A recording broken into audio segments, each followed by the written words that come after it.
Ang pag-uusapan natin ngayong umaga ay tungkol sa eleksyon, Carla. Kasama natin this morning si Attorney Rene Sarmiento, ang retired commissioner from COMELEC, para pag-usapan ang tungkol sa kampanya at eleksyon ngayong taon. Good morning, sir. Good morning, sir. Magandang umaga po at magandang umaga sa mga nanonood po sa atin at nakikinig po sa atin. Magandang umaga po, sir. Siguro, sir, umpisahan muna natin sa mga pinaka-recent na issues ngayon sa eleksyon, no? Are you okay with that, sir? Oh, of course, of course. Alright. Very recently, naglabas, sir, ng ruling ang Supreme Court, no? And this reversed previous rulings na ang party list system ay dapat sa marginalized lang. Ngayon ay pwede nang mag-participate ang national parties. Anong tingin nyo rito, sir? Totoo po yan. Yan po ay nakakabahala, no? Yung bagong desisyon ng Korte Suprema na kung saan sabihin natin na itsapuera yung past decisions like ang Bagong Bayani versus COMELEC, COMELEC, at yung diwa o spirit ng ating saligang batas, even Republic Act 7941. Dahil nga, tama po kayo, national parties, regional parties, na walang kalink-link sa marginalized ay pwedeng tumakbo. So, mas lalong magiging marginalized yung marginalized with this recent decision. So, sana po tingnan uli po ng Korte Suprema dahil sa pagkakaintindi ko po, nung nasa COMELEC po ako at nasa Constitutional Commission of 1986, when you speak of party list system, dapat hindi ihiwalay yung marginalized and underrepresented sa usapin na ito. Actually, sir, isa nga yun sa mga pinakamalalaking diskusyon ngayon. Ano ba talaga yung spirit or yung intent ng Constitutional Commission on? Kasi meron mga nagsasabi, sir, na wala naman talagang intent na gawing marginalized representation yung party list system. Sa isang banda, tama po yun, no? Dahil sa unang bugso ng pag-uusap sa CONCO noon, ito lang i-open up ito, ang sistemang ito, ang political parties. So that was the idea of our good friend Commissioner Monsot, na siya po ang may ideya ng party list system. But in the course of the discussion, no, sa araw-araw na pag-uusap ng party list, pumasok yung contribution from Commissioner Tadeo representing the peasants, Lerum representing labor and other sectors, Commissioner Binage ng indigenous peoples. So ibig sabihin, pumasok po ang mga elemento, ang mga isyong ito. Marginalized and that's why ilang sektor po ang nabanggit po sa Constitution na dinagdagan ng ating Republic Act 7941 ng ating Kamara de Representante. In other words, ang spirit talaga, no, ng discussion on party list, huwag ihiwalay yung marginalized sa usapin na ito. Tama, sir.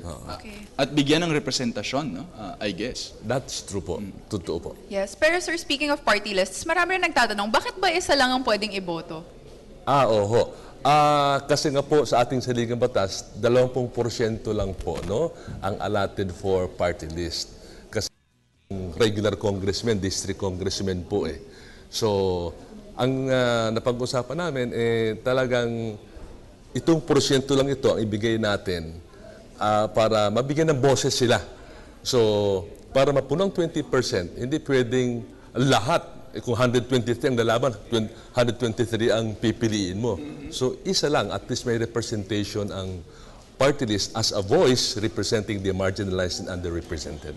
Okay. Sir, puntahan naman natin yung upcoming elections. Kamusta naman po yung lagay ng COMELEC ngayon sa pagbabantay ng mga pangangampanya? Of course, full force na rin siya ngayon. Of course, wala na po ako sa COMELEC. Yes. I retired February 2. Pero before I left COMELEC, we created a campaign finance unit. For a while, ako pang umuupo dyan. Nung may bagong commissioner na hirang po ang ating Pangulo, si Commissioner Christian Lim, siya po ang pumalit po sa akin. At ito po ay in place, ang campaign finance unit na ito. At ito po ay may network throughout the country. Ito po yung nagmo-monitor ng expenses, campaign posters, etc. na mga kandidato. So in place po ito, kaya nga po kung mapapansin po natin ngayon, medyo may bawas po yung mga posters na kumakalat because of this watchdog within COMELEC. Okay. Actually, yun nga yung very interesting ngayon, sir. Talagang actively talaga pino-point out, no, ng COMELEC itong mga violators natin. Although I'm sure ginagawa naman na to before, but now talagang it seems, no, very stern and very strict ang COMELEC with and its talagang rules. nilalabas nila yung mga names and yung count ng ng violations. So talagang aware yung mga tao and alam Totoo rin po. natin kung ano yung gagawin. Right. If ever.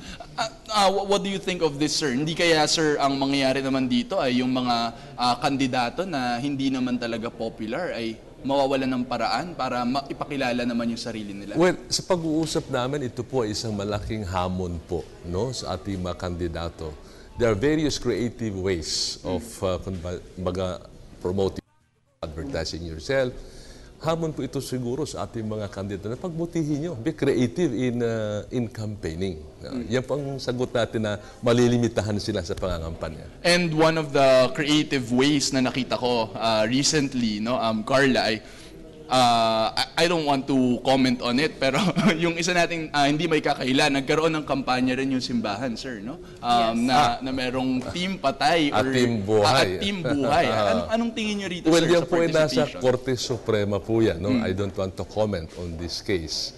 Dahil nga po ito po ay nakapending sa Korte Suprema. At ito po ay malaking debate sa kasalukuyan. Ayaw ko pong makihalo muna sa issue yan, sa debating yan. Pero in essence, sir, or in principle, you're okay with the church?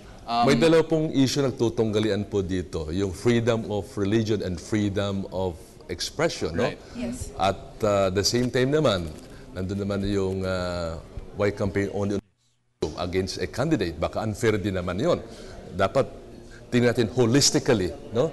Yung dinadala ng kandidato niyan, hindi lang sa isyong reproductive health issue, di ba? So these are the issues na pinag-uusapan ngayon, and I hope the Supreme Court will resolve once and for all this case. Yes. Sir, as a retired COMELEC commissioner, ano yung mga na-notice mo na improvements sa pangangampang niya ngayon? Sa aking pag-iikot po as a private citizen, talagang nabawasan po yung mga kumakalat na mga, all nandyan pa rin, no? So, pero nabawasan po yan ng malakihan Ang materials, sir. ang materials na being used by our candidates to promote themselves, no? Kahit na yung mga nakalagay sa mga public utility vehicles, di padjak, etc., sa mga kahoy, trees, nabawasan yan. Although may room pa rin, pero malaking pagbabago na nangyayari po sa ating campaign season ngayon. Sana po ito ay ma-improve as years move on and prepare 2016. At pangalawa, well, marami ding naghahabol na magpa-accredit as citizens arms of the COMELEC. Kaya lang, medyo kapos na sa panahon, hindi po pwedeng pagbigyan.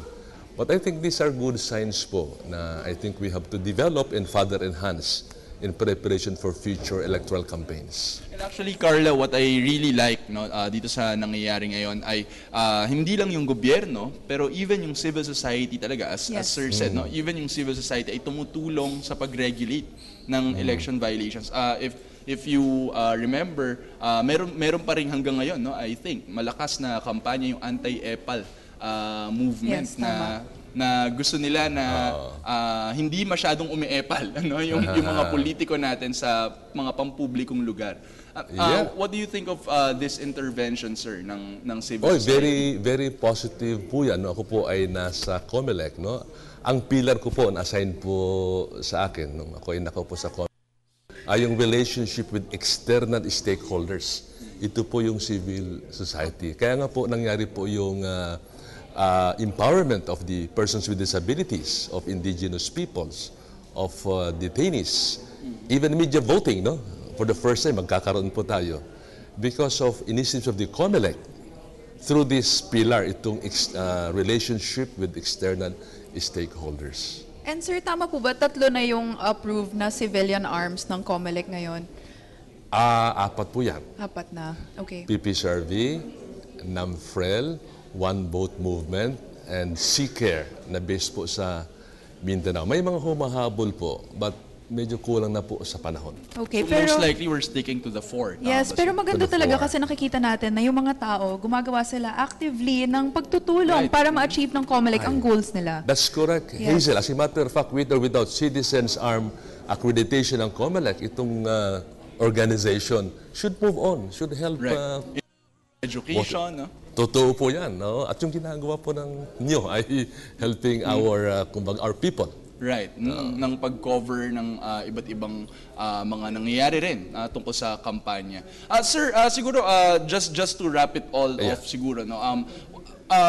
What do you think, sir, is the importance of this particular elections? Kasi in particular midterm elections po ito, no. Bakit po dapat ngayon bumoto talaga yung mga tao? Well, any election, whether midterm or national or even barangay, are always important. Why? Niluluklok po natin yung guguhit ng ating tadhana as a nation. Magbarangay man yan, mag-gobernador, mag-alkalde, mag-senador, mag-pangulo. I think people should give importance to elections. Sabi nga ni President Laurel, Jose Laurel, it is one way of renovating the political pagbabago through these elections. So kung gusto natin i-retain, kung ayaw palitan, which is good for us to be alive and to be robust. So, any election, midterm or national, dapat bigyan po ng atensyon ng ating mga kababayan. Alright, meron po ba tayong message, sir, sa ating viewers? Oo. Dalawa lang po ang mensahe ko po. Una-una po, sa pagpili ng ating kandidato. Of course, we see so many promotional campaigns. One is yung competence. May track record ba yan na pagsisilbihan ang taong bayan? Manunungkulan ba talaga yan na hindi lang promisa? Pangalawa, yung character, I think, should also be taken into account. Yan ba talaga may pusong makabayan o nagmamahal sa bayan? And I think these should be two primary considerations na dapat po isa puso at isa isip ng ating mga botante. Alright, maraming so much. salamat po, sir. That was Attorney Rene Sarmiento, former commissioner ng COMELEC.